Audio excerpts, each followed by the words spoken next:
What's up guys, welcome back to another video. Today we wanted to give you some exercises we love to use with our throwers. So we're talking like shot put, discus, hammer, those types of sports. So I think we have actually about 25 different exercises that we like to use that we want to tell you about. So hopefully you enjoy this video. If you do, please give it a thumbs up. Please subscribe to the channel. We post new videos every Tuesdays and Thursdays, so make sure to subscribe to catch all of them. Hope you enjoy. All right, you guys, so we actually have a couple really good throwers here. We have two nationally ranked. So this is kind of the style that we like to outline our training in, is we'll focus on 4 key areas. So number 1, strength, just in very simplistic terms, that ability to produce force, right? We also want to look at technical coordination. So the ability to be balanced, to be coordinated, athletic in movements, because that's all really going to go into play when it comes to actually throwing. We also want to look at velocity, because a big part of throwing involves acceleration of some aspect, right? So we have to accelerate an object in order to get it to go far. So that mixture, we got to have lots of force, we got to have that acceleration component, so that velocity. And then we want impulse. So that's pretty much our force and our time, right? The amount of force produced over a short period of time, that area under the curve. So that bout, that change in momentum, right? Getting that accelerated object from point A to point B with a lot of force in there. So those are the 4 areas that we're looking at. All right, so one of the best ways to build our ability to exert force is going to be hitting some compound lifts. We got a lot of exercises, so I gotta look at my notes. We're talking back squat, right? There might not be a better exercise that just works your pure ability to exert force, especially with that lower body. So we're going back squats. We can also go single leg squats. So we can go with a barbell, we can go dumbbell, right? Single leg squats, holy moly, right? Right here, down, up. Unilateral strength is really important as well. When we're looking at throwing, it is that unilateral, being able to open, to push, to drive, all those things. We have to be strong on both legs. Unilateral training is very important. If you don't want to do a single leg squat, there's always a rear foot elevated right here where we can go bar, we can go dumbbell, but those are 2 really great ways to get that lower body strength in there. It's also really important we work that posterior chain, right? So exercises that I love to do is going to be a hip thrust, for example, barbell, dumbbell. Also, in addition to a hip thrust, a hip bridge.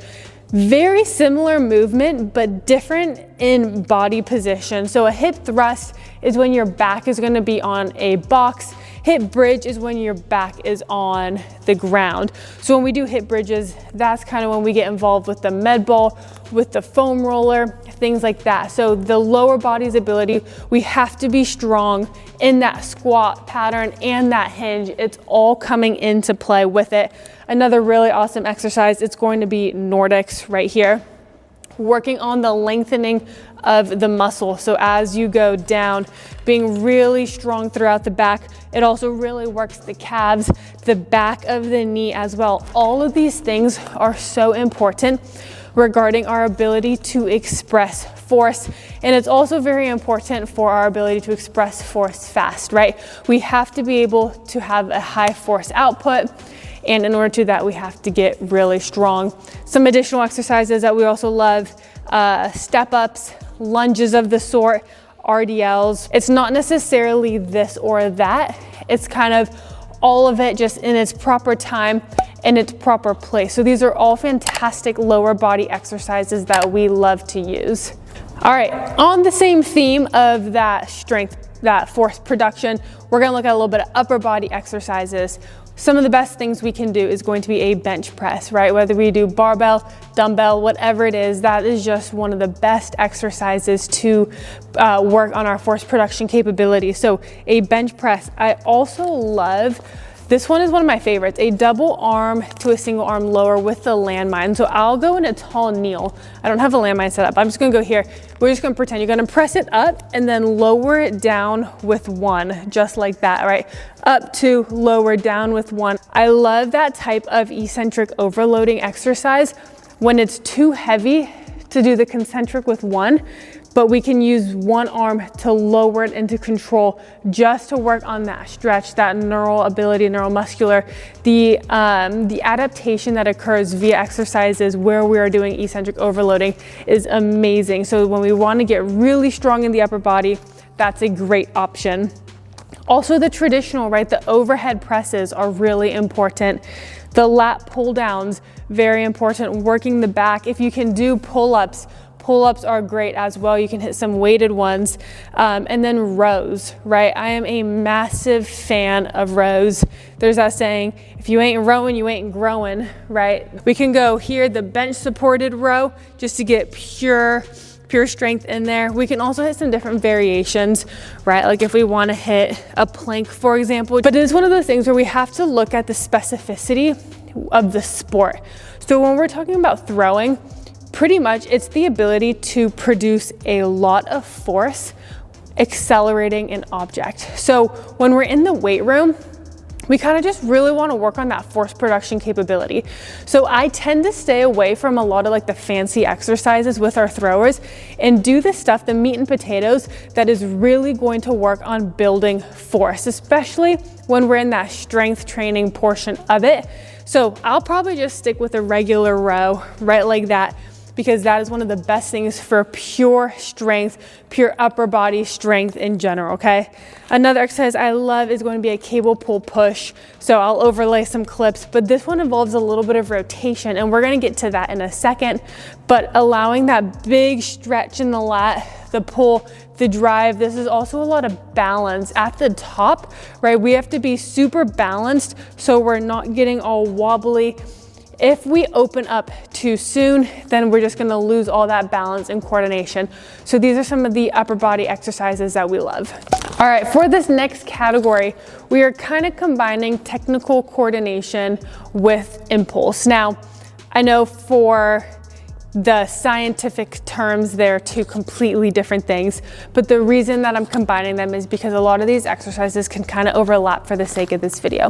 So some stuff that I really love just to exert a high amount of force in a really short time span. Typically that does involve some type of coordinative ability. So we're talking like a landmine split jerk, for example. You can also go a regular barbell split jerk, a dumbbell split jerk. I just love the landmine because there's also that element of stability. So with our throwers, they have that, especially when they're younger, they have that confidence to get after it, and the stability doesn't play a factor and doesn't inhibit their ability to exert a lot of force.